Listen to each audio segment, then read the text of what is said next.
Il-Korp tal-Pulizija qed ifakkar il-200 sena tiegħu u t-triq il-qudiem għandha tkun imsejsa fuq ix-xogħol tajjeb li sar u minn dak kollu li għex fil-passat.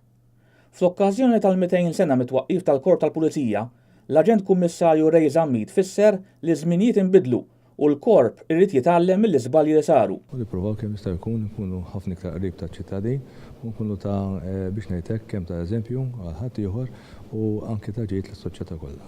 L-Aġent Kummissarju tal-Pulizija tkellem dwar l-isfidi li qed ħabbat wiċċu l-Korp fid-dinja moderna tal-lum. It-tibdiliet huma dawk li huma il-crime bidel,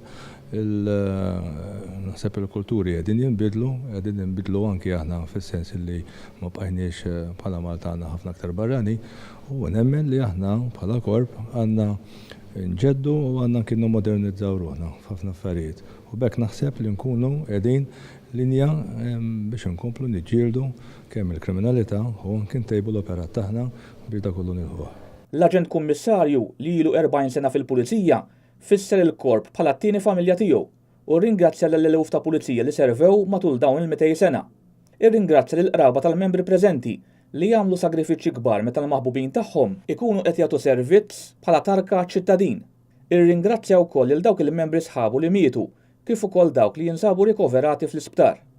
Fl-aħħar mill-aħħar l-Aġent Kummissarju tal-Pulizija Ray Zammit rat ħajl il-poplu Malti kollu li bid-diffikultajiet kollha li jkun hemm dejjem ara fil-ġid li jagħmlu l-membri tal-Korp. Waħda mit-teorija sbieħ li dejjem qed jiena il-pulizija huma n-nies u n-nies huma l-pulizija. Jekk ma ngħinu xulxin, naħseb jiena ma nkunux nistgħu nimxu. Qegħdin għal xulxin, ngħinu lil xulxin u nemmel is-soċjetà tkun iktar b'saħħitha. Herman Mikallef għal Net News.